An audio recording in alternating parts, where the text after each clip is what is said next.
Hey there, just a heads up, this episode of the Judo Science Podcast was created with help from AI. Some of the voices you'll hear are synthetic, but the ideas come from real research and real judo.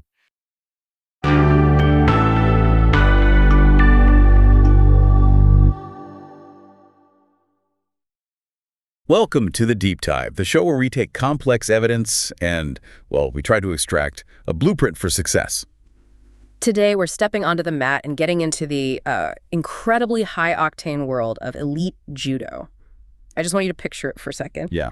Two athletes locked in this intense grip fight, and then that sudden, almost violent kinetic chain of a perfect throw. And it doesn't stop there. It's an immediate transition to ground grappling. Exactly. The matches are relentless, maybe 5 minutes on the clock, but it's just one maximal burst of power after another, and then you get the dreaded golden point. No, that's the killer.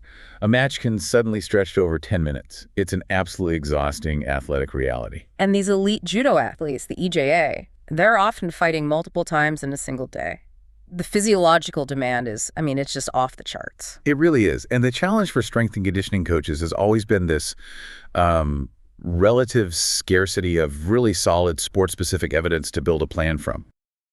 Well, that is our mission for this deep dive. We're going to uncover the evidence-based roadmap for training these athletes. We'll focus on how to match their S&C to the unique energy needs of the sport. Right, developing that speed, power, and strength you need for both stand-up and groundwork. So we're going to look at this holistically. First, what fuels the athlete. Then, how to build that foundation of maximal strength. After that, how to convert it into explosive power. And finally, how to put it all on a timeline, a strategy, so the athlete can peak when it counts. Let's do it. Okay, let's start with the fuel tank. When we talk about performance, we're usually talking about three main energy systems. For a judo match, which ones are really in play? All of them. And they're all running at the same time, really. You've got the aerobic system, which is your sort of long-duration recovery system. It's vital for getting your breath back between those intense flurries. Okay, so that's the base. That's the base. Then you have the anaerobic glycolytic system. That's your lactic acid system.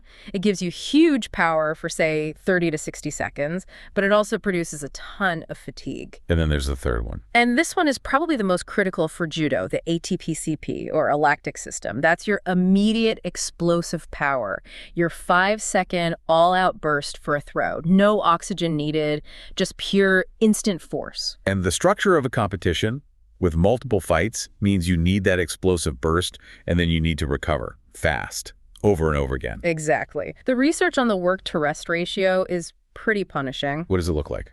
In a live match, you're looking at a ratio of around 2 to 1, maybe even 3 to 1. So what, 20 to 30 seconds of all-out war? Followed by maybe just 10 seconds to catch your breath before the next engagement. It puts a huge stress on all three systems. You mentioned the glycolytic system, the one that produces lactate. One of our sources had a really fascinating point about where the fight happens. Oh yeah, this is where the specificity really comes in. The research is clear. Standing grappling has a much higher glycolytic demand than groundwork. How much higher are we talking? A lot. We see blood lactate levels shooting up to around 11.3 millimoles per liter when they're on their feet. Wow. Okay, and on the ground. It drops quite a bit. It's closer to 7.7. That actually makes a lot of sense. When you're standing, you're fighting gravity, you're constantly shifting your opponent's mass. You've got huge isometric tension just from the grips. Precisely. It's just a higher sustained output. But here's the interesting twist. When we look at judo-specific fitness tests, like the SJFT. The special judo fitness test. Right. The key finding there is that the alactic system, that immediate ATP-CP system, is the main energy supplier during those efforts. So what you're saying is, that ability for an instant, explosive, non-oxygen burst, that might be the real thing that separates the best judokas from everyone else. It could very well be the differentiating factor, but before any athlete can even think about using that power, we have to talk about keeping them healthy. Injury prevention. It's paramount. So for warm-ups, are we talking just jumping jacks or something more targeted? Way more targeted. A good warm-up should be about 10 to 15 minutes. And there's a specific partner-based routine called the 9+ program that's highly recommended. Judo-specific, I assume. Very. It gets the joints ready for the specific stresses of throwing and being thrown. It sets the body up to handle those maximal forces safely. All right, so the body is prepped.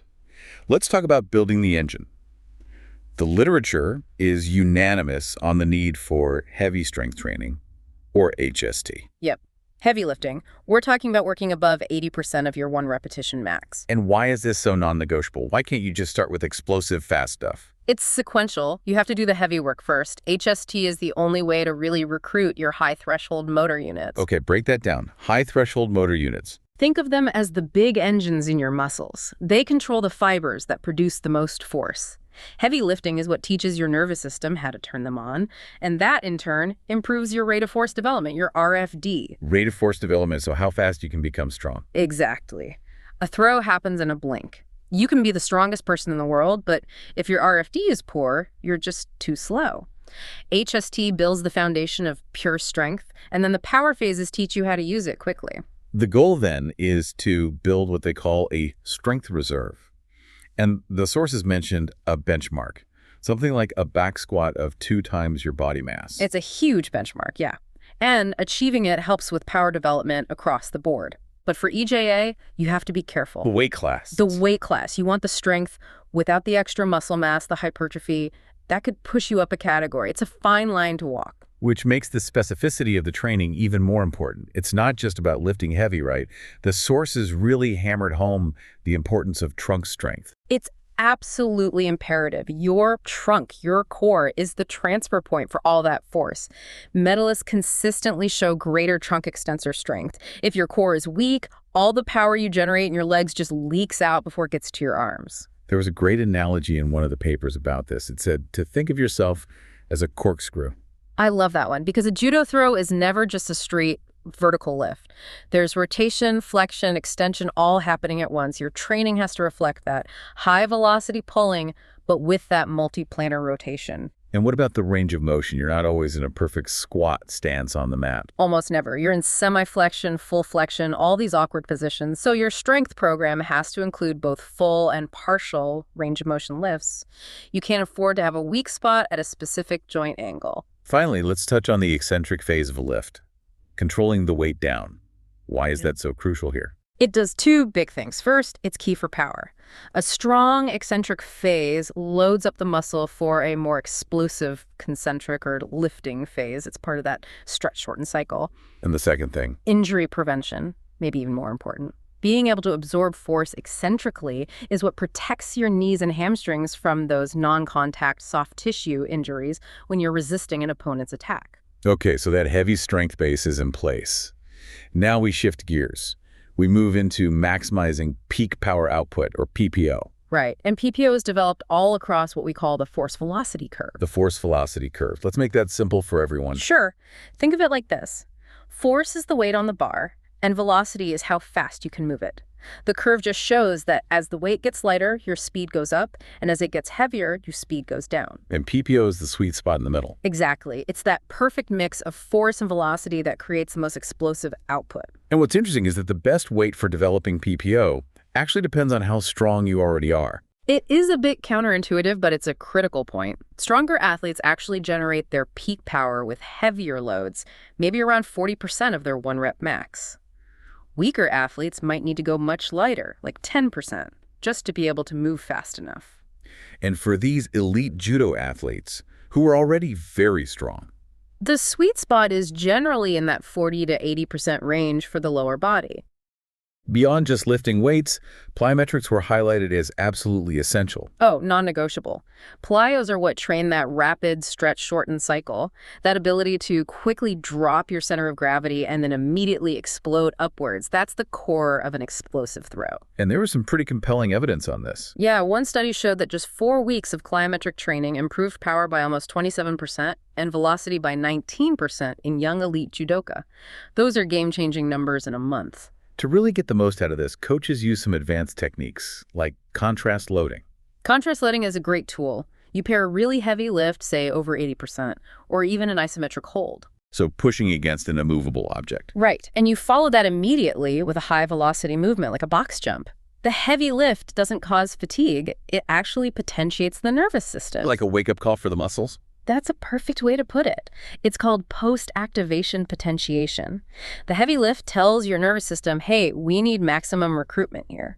Then, when you switch to the light, fast movement, the system is still firing on all cylinders, which leads to a much more powerful jump or throw. And what about Olympic weightlifting movements, the clean, the snatch? They're fantastic for power. But for judo, the key finding is that using lighter loads is often better, maybe as low as 30% of your max. Why lighter? Because the goal isn't just strength, it's speed strength. It's about moving that lighter bar with maximal velocity. That pure speed is much more transferable to the dynamic, split-second action of throwing a resisting opponent. So if we've got all these incredible tools, how do they fit into a year-long plan? This is where periodization comes in. Right. Periodization is just the deliberate manipulation of your training to manage fatigue and make sure you peak at the right time. And for elite judo athletes, one model seems to be favored, the conjugated sequence model. Yes, it's often seen as superior to more traditional models because it uses these very concentrated blocks of training designed to create a really strong supercompensation effect. Supercompensation. We hear that term a lot. What does it mean in practice? It's just the body's reaction to stress. You push the body down with a heavy block of training volume, then you strategically pull back. If you time it right, the body doesn't just recover to its old baseline. It builds back stronger. It builds back stronger or faster. That's supercompensation. This model breaks it into 3 phases: accumulation, transmutation, and realization. Let's start with phase 1, accumulation. This is your prep phase. The focus is on high volume to build work capacity and maximize strength. And again, a minimal focus on adding muscle mass. And conditioning in this phase. It's mostly high-intensity interval training, HIIT, maybe a 1-to-1 work-to-rest ratio, 30 seconds on, 30 seconds of active recovery. It's about building that big aerobic engine. Okay, then we move to phase 2, transmutation.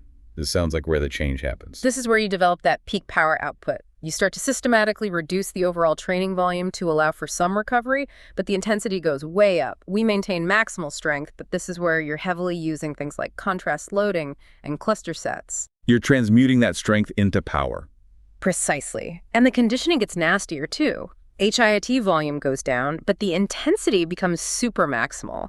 You might go to a 3-to-1 work-to-rest ratio with passive rest.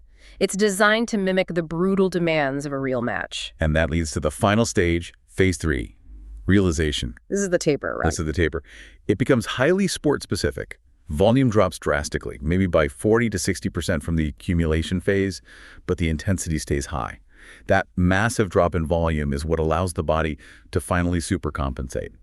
A good taper can boost performance by 5 or 6% in just 2 weeks. And you swap out the generic HIIT for Randori. Yeah. Practice competition bouts.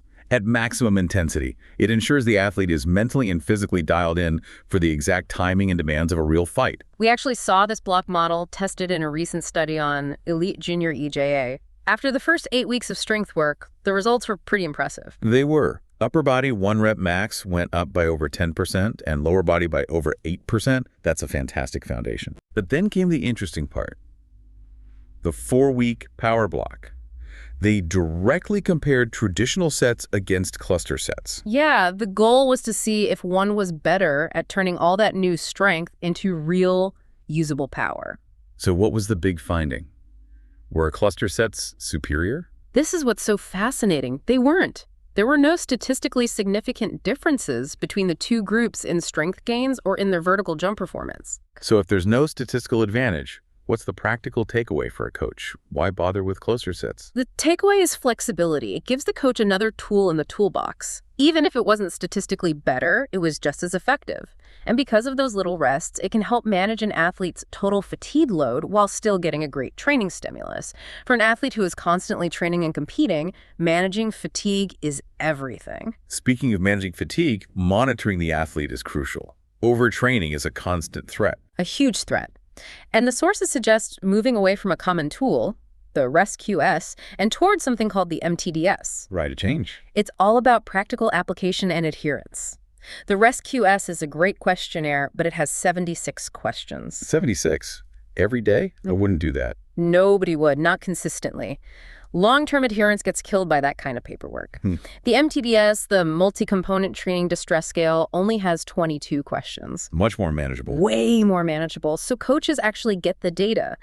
And it's still sensitive enough to pick up on those acute changes in workload that are early warning signs of overtraining. It's just a better, more sustainable tool. So this deep dive has really shown that getting an elite judo athlete to their peak isn't just about hard work. It's about incredibly specialized sequencing. It is. It's about specific ranges of motion, advanced techniques like cluster sets, and this very meticulous practical management of fatigue.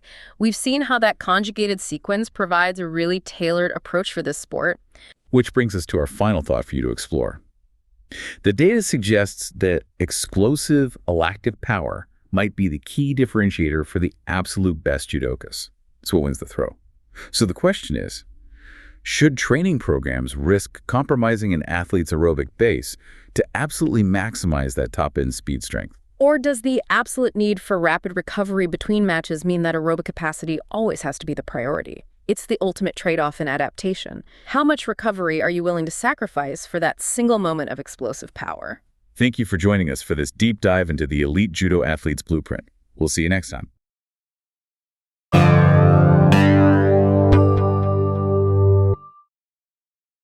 Next time on the Judo Science Podcast, episode 27, Maximize Your Judo Performance, Training Strategies for Elite Judokas.